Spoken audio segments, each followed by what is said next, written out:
What if the earliest signs of dementia had nothing to do with memory?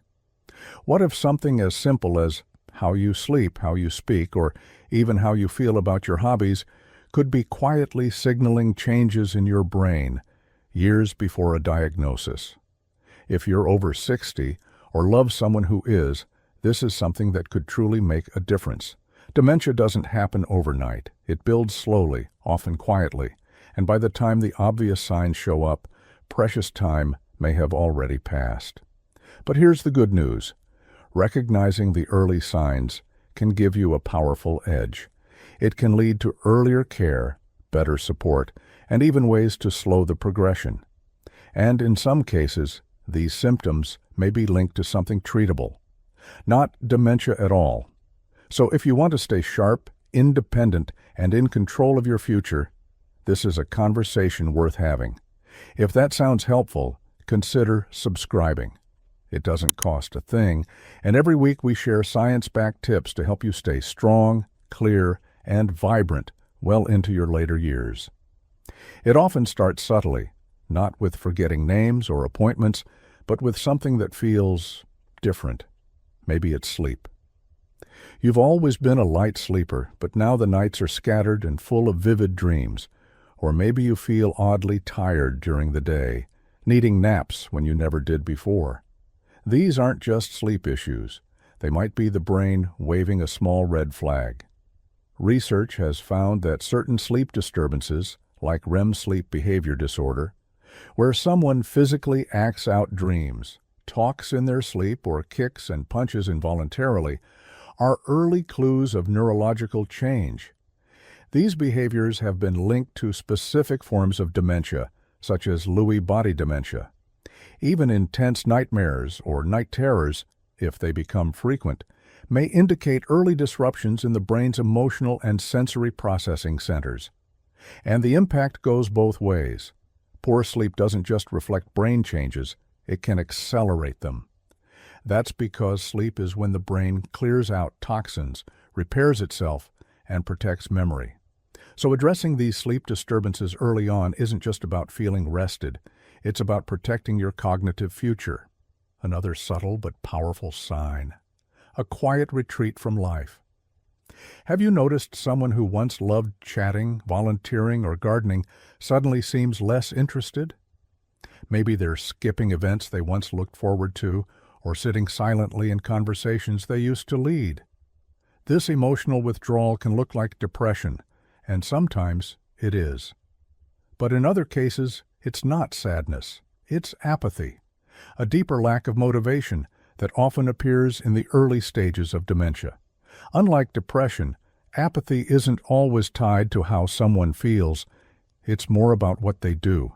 They may stop initiating conversations, show less emotion, even in happy or sad moments, lose interest in hobbies, relationships, or routines.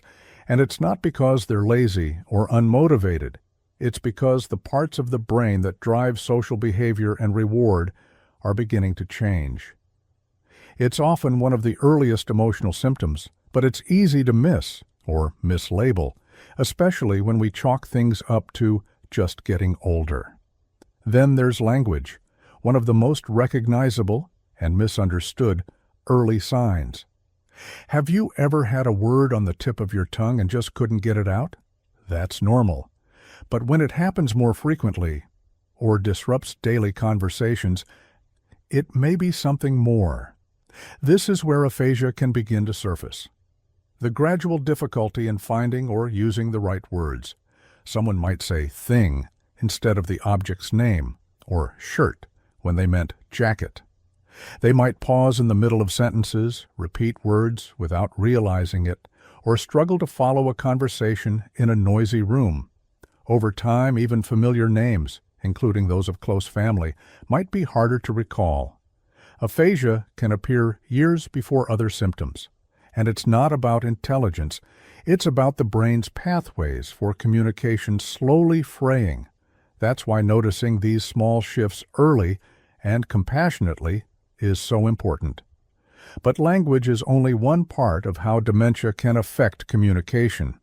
Some people begin to lose the flow of conversations.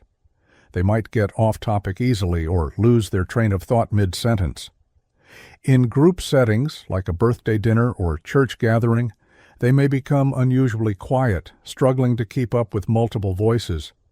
It can be incredibly frustrating for them, and heartbreaking for family members who see this once engaged person slowly become more withdrawn. Mood can shift too, sometimes dramatically. You might know someone who's always been upbeat and easygoing, but now they seem anxious, skeptical, or unusually irritable. Maybe they're more easily frustrated, or they've become paranoid, insisting others are lying or stealing from them. These changes aren't personality quirks. They're signs that the brain's emotional regulation systems are under stress. What makes this so difficult is that the person often isn't aware of the change. It's usually the spouse, sibling, or friend who notices the difference. The one who sees them become more closed off, less like themselves. Imagine walking outside on a cool morning and seeing someone in your neighborhood wearing pajamas and a heavy winter coat in July. It might be funny at first, even harmless, but when these patterns start repeating, dressing inappropriately for the weather, mismanaging money, or getting confused by a simple recipe, it could point to something deeper. Poor judgment and declining problem-solving skills are often early, overlooked signs of dementia. These are the areas where decision-making falters, not because someone suddenly forgets how to do things, but because the brain's ability to weigh options, assess risks, and carry out tasks is slowly breaking down. A person might fall for scams they once would have spotted immediately, or they may forget to pay bills, not once but repeatedly. Cooking a familiar meal becomes confusing. Even driving might feel more overwhelming or unsafe. They might wander through a grocery store without remembering what they came for, or they may purchase a dozen of the same item without realizing it. And then there's the clock. For someone experiencing early cognitive changes, time itself starts to slip. They may confuse days, forget the month, or wake up in the middle of the night thinking it's morning. Over time, they might even begin referencing memories from decades ago as if they just happened. This kind of disorientation doesn't just affect time, it affects space too. Someone might get lost in a neighborhood they've lived in for 30 years, or they might enter a familiar store and suddenly forget why they're there, or how to get back to the car. This isn't just forgetfulness, it's a breakdown in the brain's orientation center, the ability to stay grounded in where we are and when we are. And when that happens, wandering becomes a very real danger, especially when paired with confusion or anxiety. Sometimes it shows up in simpler ways. Someone might keep asking the same question over and over, even if you just answered it. They might ask, "When is the doctor's appointment?" and then ask again a few minutes later, then again. To them, it may feel like they're asking for the first time. Because their brain isn't retaining the new information, it's not stubbornness or attention-seeking. It's the neural circuits failing to register and store that input. This kind of repetitive questioning can be especially challenging for caregivers. It can feel frustrating or emotionally draining, but understanding why it's happening can shift how we respond. Visual reminders like a whiteboard schedule or sticky notes can help reduce the need to constantly ask and give both the individual and the caregiver a little more peace. Then there's something even more peculiar. You open the fridge and find the remote control, or you're looking for your phone and discover it in the pantry sitting next to the sugar jar. Misplacing objects in odd locations is another key early sign of dementia. But here's the difference between ordinary forgetfulness and something more serious. When it's dementia, the person often can't retrace their steps to find the missing item, and they may begin accusing others of stealing because they genuinely don't remember misplacing it themselves. As the condition progresses, this pattern becomes more frequent. A shoe in the freezer, glasses in the dishwasher.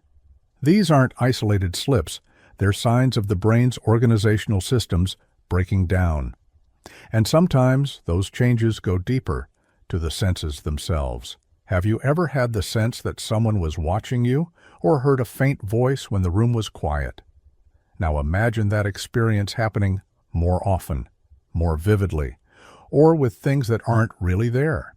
Hallucinations, seeing, hearing, or even smelling things that aren't present, are a symptom often associated with later-stage dementia, particularly Lewy body dementia, or advanced Alzheimer's.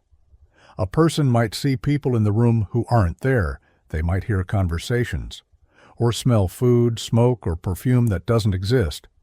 In some cases, these hallucinations are harmless, but in others, they may trigger paranoia, fear, or even aggression, especially if the person believes someone is trying to harm them. It's critical to understand that these experiences feel real to them, and while medication side effects or infections can sometimes cause hallucinations, if they persist, they warrant a thorough medical evaluation. But not all the signs are so visible. One of the most difficult and deeply personal changes is the loss of control over bodily functions. As dementia progresses, the brain's ability to manage bladder and bowel control can decline. This isn't something people like to talk about.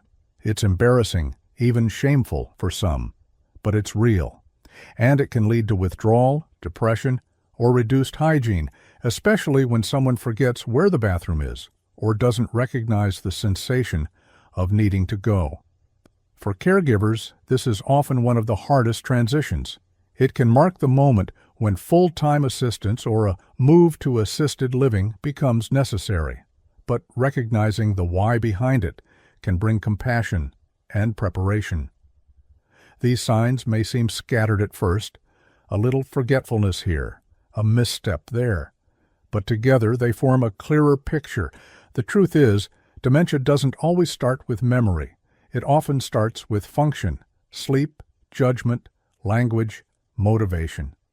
And in many cases, these subtle changes show up years before a formal diagnosis. One study published in the Lancet Neurology found that changes in speech, movement, and even behavior could appear up to a decade before cognitive tests show major deficits. That's why it's so important to listen to your instincts and not dismiss small but repeated changes as just aging. So, what does all of this mean for you or your loved ones? It means that early detection matters. The earlier we recognize these shifts, the more time we have to explore treatment options, build support systems, and make lifestyle adjustments that can help preserve independence and dignity for as long as possible. And it also means there are steps you can take, starting today, to support your brain health. By now we've looked closely at how dementia might first appear, often long before it's officially diagnosed. But here's the empowering part. Even though dementia can't currently be cured, there are several science-backed ways to reduce your risk, protect your brain, and possibly even slow down the progression if caught early. It starts with a powerful idea, something neurologists call cognitive reserve. Think of your brain like a city. The more roads and bridges it has, the more flexible and adaptable it becomes, especially if one route gets blocked. That's what cognitive reserve is, extra mental pathways built through learning, creativity, and stimulation. These brain backups can help you maintain function even if some areas begin to decline. So how do you build it? It can be as simple as doing a crossword puzzle in the morning, or learning a new skill you've always wanted to try, like painting, photography, or even a second language. Challenging your brain, gently but regularly, is like lifting weights for your mind. You don't need to go back to school to stay mentally active. Playing card games, teaching your grandkids how to bake a family recipe from memory, joining a book club, or learning an instrument, all of these help keep your brain strong and adaptable. One surprising brain booster? Conversation. Yes, simply talking to people. Debating a topic, telling a story, or listening to someone else's point of view fires up multiple parts of your brain. Memory, logic, emotions, and speech all working together. That's why maintaining social connections is just as important as doing puzzles or playing chess. And while brain games and social interaction matter, so does movement. You might not think of walking as a brain exercise, but your brain loves physical activity. When you move your body, you increase blood flow, reduce inflammation, and trigger the release of chemicals that support learning and memory. Regular movement, even a brisk walk or gentle yoga, helps your brain grow new connections. That's called neuroplasticity, and it's one of the best defenses against cognitive decline. Studies have shown that just 30 minutes of moderate exercise 5 days a week can significantly reduce the risk of developing dementia. And that includes activities like dancing, gardening, or swimming, not just lifting weights or running. What matters most is that you're consistently active. And then there's food, one of the most powerful tools for long-term brain health. What you eat affects how you think. Diets rich in antioxidants, healthy fats, and lean proteins help protect your brain from inflammation and oxidative stress, two major contributors to neurodegeneration.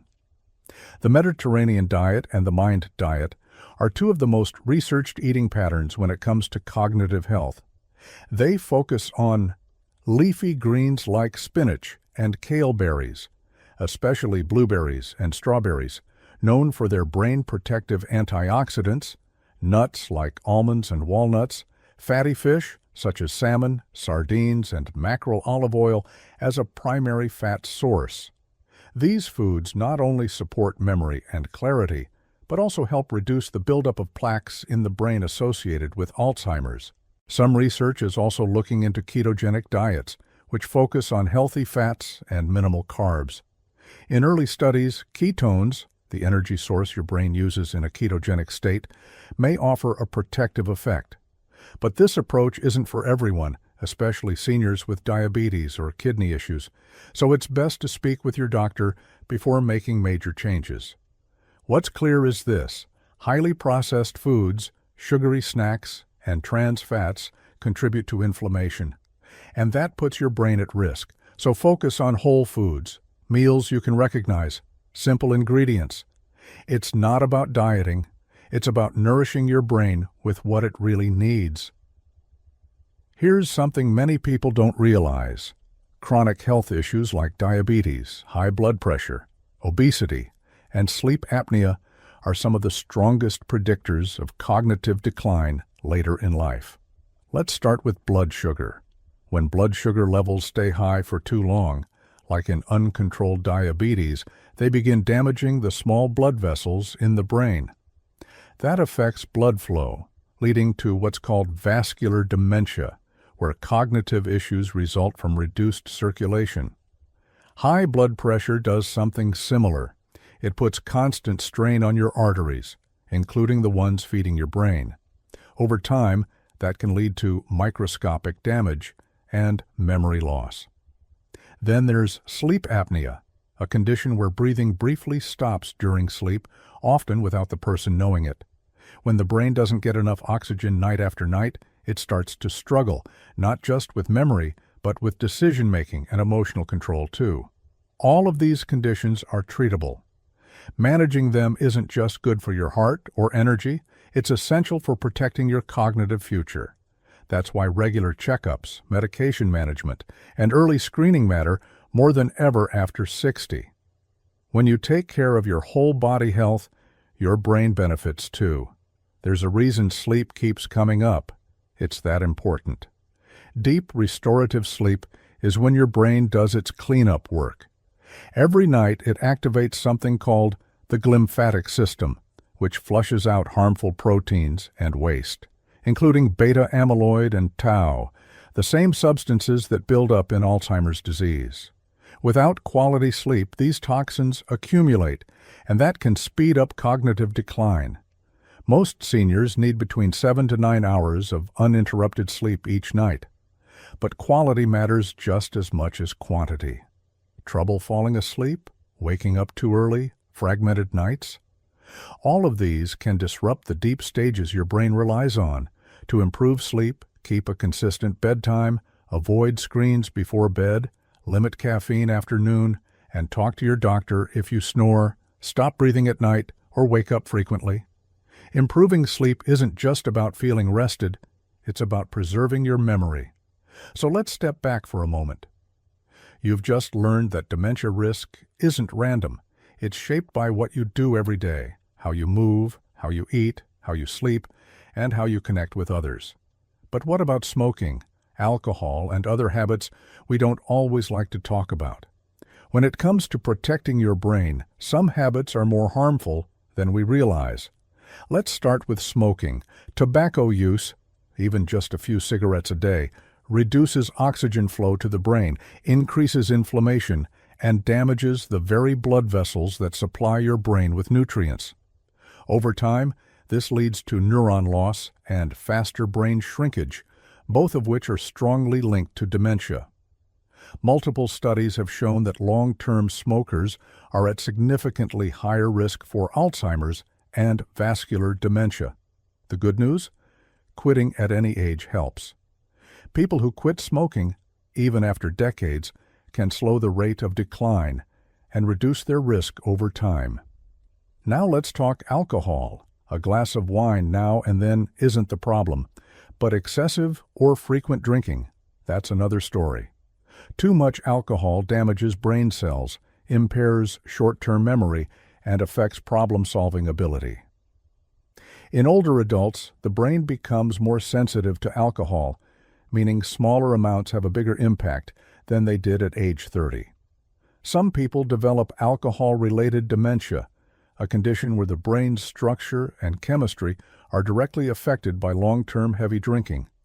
It's not just about blackouts or memory loss. It changes how a person thinks, behaves, and functions day to day. And again, there's hope. Reducing or stopping alcohol use, especially when combined with brain-supportive habits, can help stabilize or improve mental function. So, if you're looking for small changes with big benefits, cutting back on smoking and drinking is a great place to start. You don't need a perfect lifestyle to protect your brain, just consistent, thoughtful habits that build up over time. Here's what we now know. Challenging your mind helps build cognitive reserve. Daily movement boosts blood flow and neuroplasticity. Eating brain-friendly foods fights inflammation. Managing chronic conditions like diabetes, hypertension, and obesity reduces risk. Prioritizing deep restorative sleep allows the brain to clean itself. Avoiding smoking and limiting alcohol slows neurodegeneration. Each one of these may seem small on its own, but together they can help preserve your independence, protect your memory, and support better quality of life, well into your 70s, 80s, and beyond. And perhaps the most exciting part? We're entering a new era of hope when it comes to dementia treatment. In recent years, scientists have made major breakthroughs in understanding how dementia develops and how we might stop it.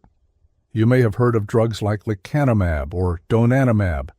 These are not miracle cures, but they are promising steps forward. They belong to a class of medications called monoclonal antibodies, which are designed to target and remove beta-amyloid plaques, those sticky clumps in the brain that are closely associated with Alzheimer's disease. Here's how they work. These medications identify the harmful amyloid proteins early in the disease process and help the immune system clear them out before they can cause further damage. Early trials have shown that these treatments may slow cognitive decline in people with early-stage Alzheimer's, buying time, preserving independence, and extending quality of life. They're not for everyone, and they do come with risks and side effects, but they represent something we've never had before, a treatment that directly addresses one of the disease's root causes, and more options are coming. Researchers are working on combination therapies, which address not just amyloid, but also tau proteins, inflammation, and oxidative stress, the full range of factors that contribute to dementia. There's also hope in gene therapy, brain stimulation techniques, and even vaccines that may one day prevent Alzheimer's from developing in the first place. We're still in the early days, but the future is promising, Now here's the key thing to remember. These treatments work best when started early. That's why recognizing the first signs, whether it's changes in language, motivation, sleep, or decision-making, is so critical. It's not just about spotting problems. It's about giving yourself the best possible chance to act before the disease progresses too far. And acting early doesn't just mean medication. It also means preparing, emotionally, practically, and financially. It gives families time to talk about care plans. It gives individuals time to set up legal documents, living arrangements, and medical preferences. It gives everyone involved a chance to navigate the future with clarity and dignity. So even if a diagnosis is never confirmed, being proactive empowers you to make decisions based on strength, not fear. Let's take a breath. We've now explored the subtle early signs of dementia, from sleep changes and emotional shifts to language struggles and misjudgment. We've looked at the science behind brain resilience, how lifestyle choices, daily habits, and better sleep can shape your long-term cognitive health. And we've seen how medicine is evolving, slowly, but with real hope on the horizon. But maybe the most important takeaway is this: you are not powerless. Every meal, every walk, every new thing you try, it all adds up. And the earlier you start, the more impact it can have. So, where does this leave you? If you're over 60 or caring for someone who is, you now have something incredibly valuable: awareness. The kind of awareness that can shape how you age and how you live in powerful, practical ways. Let's bring it all together. Start with your routine, what you do each day. How you move, eat, sleep, and think is either strengthening your brain or slowly wearing it down. The smallest habits, done consistently, become your long-term protection. Make movement a part of every day. It doesn't have to be intense, just intentional. A morning walk, a swim, gentle stretching. Your brain doesn't care if it's flashy. It just cares that it's regular. Feed your brain like you would a loved one, with kindness, nourishment, and care. Prioritize leafy greens, berries, olive oil, fatty fish, and whole grains. Cut back on sugar and processed foods where you can, not because of a fad, but because it fuels your clarity, memory, and long-term function. Protect your sleep like it's medicine, because it is. Create a calming bedtime routine, power down screens, dim the lights, and let your body and mind prepare for deep, uninterrupted rest. Challenge your mind, not by cramming, but by engaging. Try something new, learn something that excites you, make mistakes, ask questions. These moments build your cognitive reserve in a way nothing else can. Stay connected. Your brain thrives on community. That doesn't always mean a party. It can be a phone call, a walk with a friend, or reading to your grandkids. When you engage with others, you're also protecting your emotional and mental strength. Keep an eye on your chronic conditions. Don't brush them aside. High blood pressure, diabetes, and obesity aren't just physical concerns. They're directly tied to brain aging. Managing them well is one of the smartest things you can do for your future self. And if you smoke or drink more than occasionally, take the next step. You don't have to change everything overnight.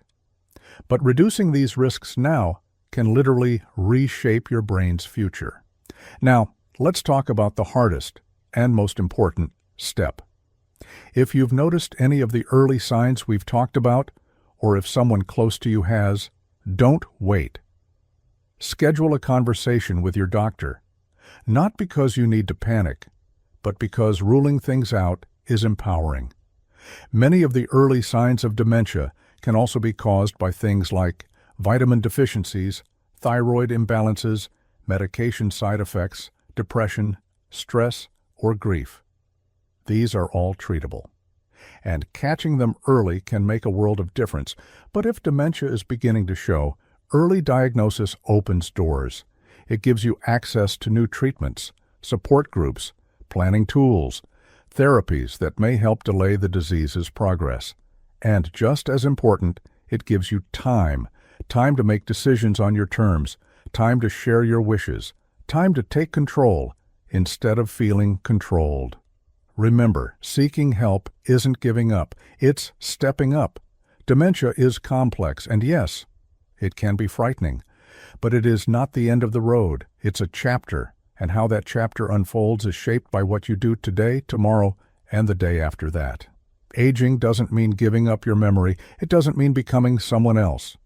With care, connection, and courage, you can stay sharp, strong, and fully you, no matter your age.